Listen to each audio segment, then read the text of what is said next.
there is a character named Paris in PBS. So I will biasly endorse it. You can claim it. Yeah. I'll claim it. I will. Yeah.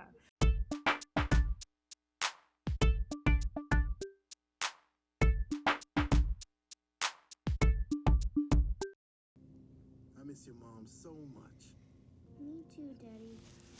So the character Paris, the mom, is dead, and ain't nobody told me. It's gone forever.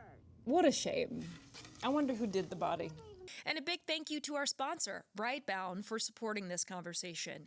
Brightbound is reimagining career readiness, helping middle and high school students explore their passions, try out career paths, and make confident decisions about their future.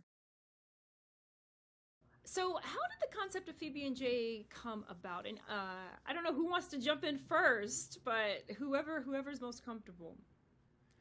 Well, I had an idea about some twins who moved into these kooky towers, and I called T, and we just got together and we fleshed out a whole world. We were funded by the Ready to Learn grant, and so we were really fortunate to play and make an awesome pilot. And so we kind of like poured our heart and souls into the pilot, wrote an awesome script. T designed this whole world, produced the pilot tested well, and then we were fortunate to get a series order. T, why is children's media programming the right place to help close the gap where kids may not be reading enough? That's a great question. I feel like, especially today, a lot of education might be not as focused in certain areas, and so we have to fill the gap, and PBS fills this free, trusted uh, place for everyone. So it doesn't matter if you're rich or poor, black or white, whatever. It's for all children, and that's what Jeannie and we grew up as PBS kids. So that was our best friend, like Mr. Rogers.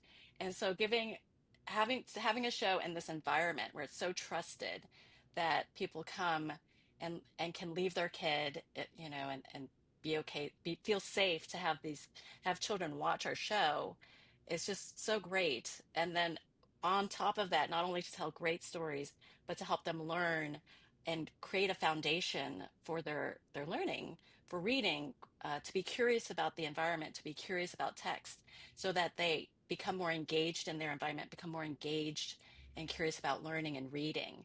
I think that's really important to start at such a young age. It's everywhere. Like our curriculum is everyday text. It's everywhere. So it helps with life skills, but it also helps with the reading foundation. Mm-hmm. And tell me more about those life skills, Jeannie, because Phoebe and Jay are part of sort of a non-traditional family structure.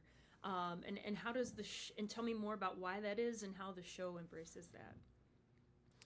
Yeah, I think so. For most of children's media, like it's tend to be like a nuclear family, and they own a house, and they got a nice front yard and a backyard. They got a car, they could drive anywhere they wanted, and so this is our chance to model. That's not necessarily the lived experience of a bunch of Americans. So this is our chance to model a different family structure that we hadn't seen before. So like you said, we've got Pete, this optimistic single dad who's just moved into the Taji Towers with Phoebe and Jay to be closer to Grandma Annie, who T mentioned is like a carbon copy of my Grandma Annie. And so we know the pillar that grandmas are in the Black community in particular. Amen. Absolutely. And so yeah, we get to fill a gap that we hadn't seen. We didn't see ourselves on TV growing up. And so whether that's culturally or socially, this show, fills that gap. And tell me a little bit about how representation functions in the show, because obviously you are both creators of color, and the show is reflective, right? And wanting to show the experiences of people of color, Jeannie, just like you mentioned, and how varied they can be. So I know that you've been intentional about it, but how does it differ from some other media programs that may be out there for kids right now? We were so intentional about this in front of the camera and behind the camera, because we wanted the authenticity. That's really what will engage people, and we really want to show that.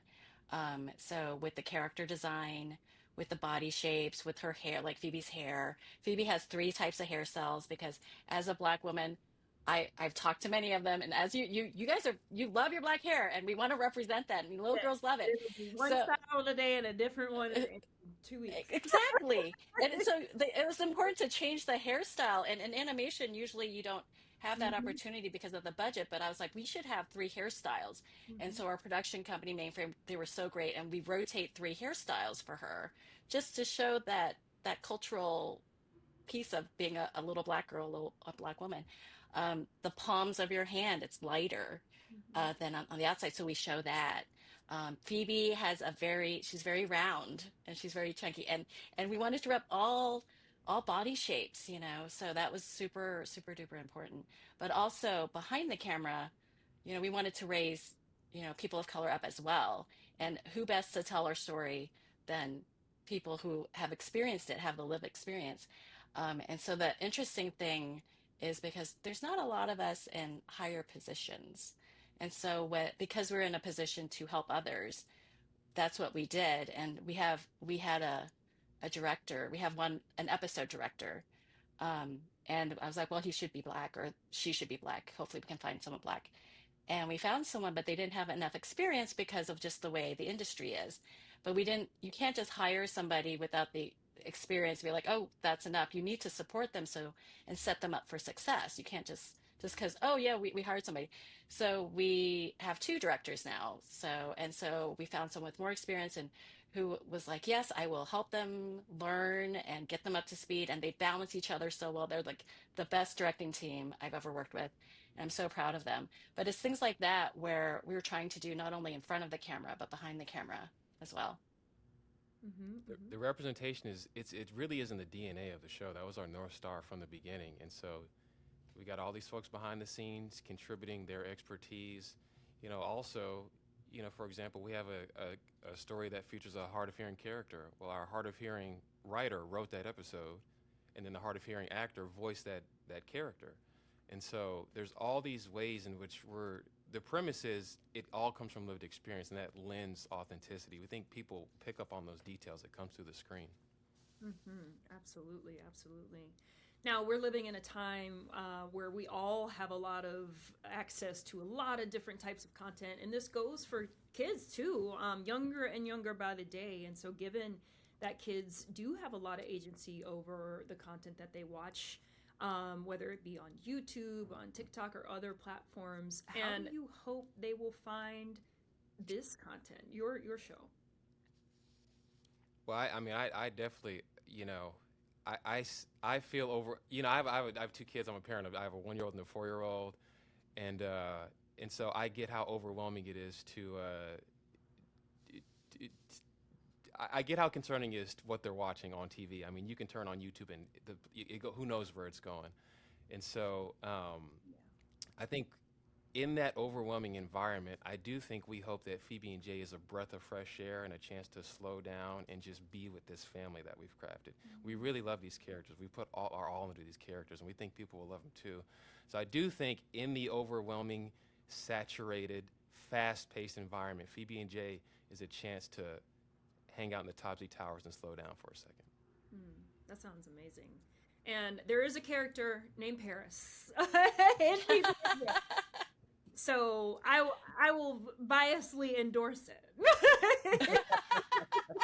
You can claim it. Yeah. I'll claim it. I will, yeah.